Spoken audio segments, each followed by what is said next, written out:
Sobre o jornalismo sem voto, falou assim, ó. Tu acha que no futuro, agora, vai ter espaço para jornalista que não é identificado ou não? Em relação ao jornalismo esportivo. O cara vai ter que falar que é gremista ou colorado? Eu Não. acho que não tem essa exigência. Não vai ter essa Eu exigência. acho que não tem essa exigência e eu acho que cada um vai escolher o seu caminho, vai ter os identificados que vão aumentar. Né? Vamos imaginar que Até na política, o cara que é direita, esquerda. Vamos imaginar que nos anos 70, né, alguém pudesse se identificar, um repórter, se identificar como colorado e cobrir o Grêmio, ou vice-versa. Era impensável. Mas eu acho que vai ter gente que vai sair da faculdade. Porque nós temos hoje, se a gente analisar o nosso mercado atual, muito mais jornalistas não identificados do que identificados, né? Temos muito mais jornalistas que não se identificam. Sim. Ainda, então é um processo ainda que está numa fase iniciando, não inicial, mas não está na metade ainda desse processo. E esse processo ele pode mudar, as pessoas podem daqui a pouco não querer a identificação. Cara, eu acho que cada um faz a sua escolha, entendeu? Se quer identificar ou não quer. Eu acho que não é nem bom nem ruim, não é? Quem se identifica não tá certo, quem não se identifica tá errado, tá certo. Eu acho que tem momentos para isso, né? Agora, ainda nos tempos atuais, um jornalista que sai da faculdade e se identifica, ele vai fechar algumas portas. Ele vai abrir outras. Ele vai fechar algumas. Né? Como é que daqui a pouco se identificou com o Grêmio ou com o Inter?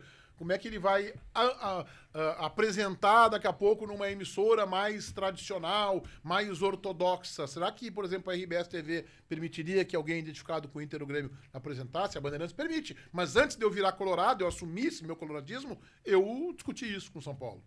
Entendeu? Ó, eu tô pensando em fazer isso, assim, esse movimento, tá. Eu conversei. Não, para nós não tem problema. Porque é a Bandeirantes, entendeu? A Bandeirantes, pra ela, aí o Neto com a questão do Corinthians, a Renata com o coloradismo, o Chico gremista, então... Mas eu acho que isso aí também vai chegar num ponto que os veículos não vão mais conseguir controlar se o cara quer se identificar ou não. Isso vai abrir, é que nem a questão do YouTube, né? Nem todos os veículos permitem que o profissional... Só que isso espanta grandes profissionais desses veículos, né? A gente vê profissionais cada vez mais no centro do país saindo dessas chamadas mídias, grandes mídias mais tradicionais para empreender na rede social. É verdade. Não é um exemplo nem dois, são vários exemplos que estão acontecendo agora, diante dos nossos olhos que a gente está vendo. Grandes repórteres do Sport TV saindo para empreender. É que antigamente não tinha Twitter. Hoje em dia, se o cara quiser, o cara descobre o time que ele, né?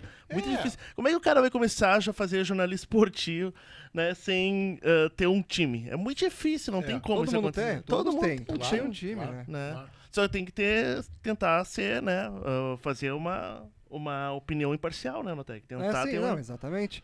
Até voltando um pouquinho antes ali na parte que tu diz da Band, que, querendo ou não, a Band parece que tem uma liberdade maior, se dá uma liberdade maior pros repórteres fazer umas perguntas mais que inflamam, né? Até a gente vê bastante a Band, que é bem conhecida como...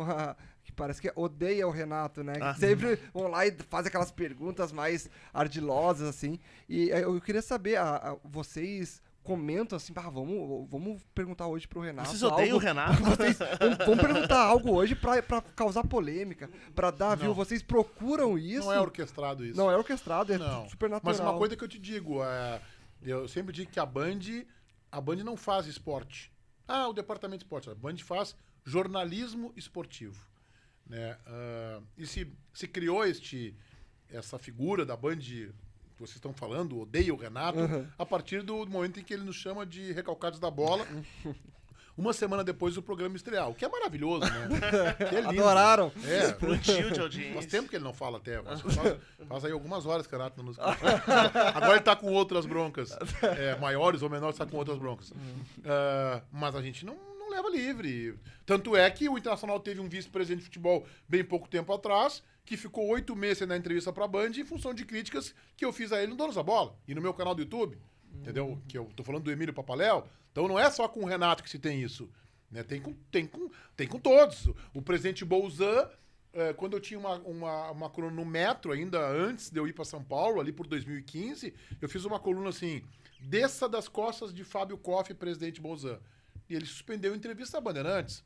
Hoje o presidente Guerra não consegue entrevista à Bandeirantes por críticas que o César Cidade Dias e eu fizemos à gestão, ao projeto de gestão dele, no caso. Então, E aí, era Papalé um tempo atrás, faz parte isso, entendeu? Quantas greves já? Pedro Paulo Zac fez greve contra a Band, por comentários do Cláudio Cabral. Saúl Berchevski fez greve pra Bandeirantes, por comentários do programa Apito Final na época. Estamos falando aí dos anos 90 e começo dos anos 2000. É realmente uma marca do nosso jornalismo esportivo, que é contundente. Mas não é ensaio. Hoje vamos perguntar pra criar polêmica. Não.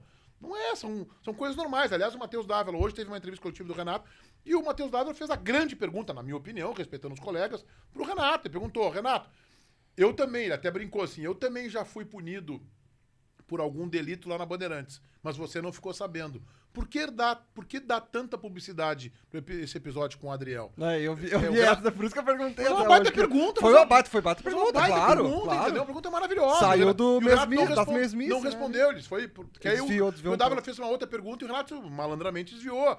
E a gente tem que entender o seguinte, o Renato na minha opinião, eu digo, né, a profissão do Renato não é técnico de futebol, ele é técnico do Grêmio. Essa é a profissão do Renato, tá lá a carteira, CLT lá, profissão, a minha tá jornalista, a dele tá técnico do Grêmio. Essa é a profissão do Renato. E o Renato estar aqui em Porto Alegre, pra nós, é maravilhoso, porque o Renato é o cara que foge da obviedade, eu brinco, né, cansei de técnico de calça de tergal na beira do campo, uma brincadeira com o Thiago Nunes, né, que recentemente dirigiu o Grêmio e que vai para uma entrevista coletiva e que nunca vai te dar uma... Ele deu uma declaração forte quando ele estava desempregado.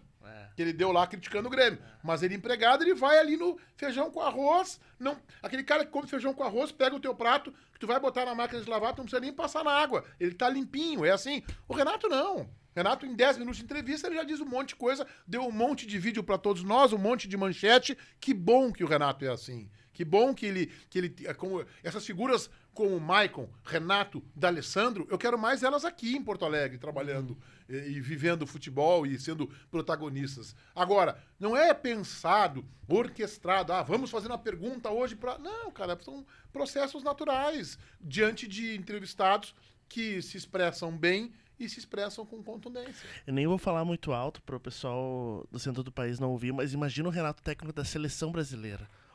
Quanto de manchete pros jornalistas. Nossa, ele é um prato cheio, né? Ia ser um prato cheio, né? O podcast da torcida do Grêmio, da torcida do Grêmio.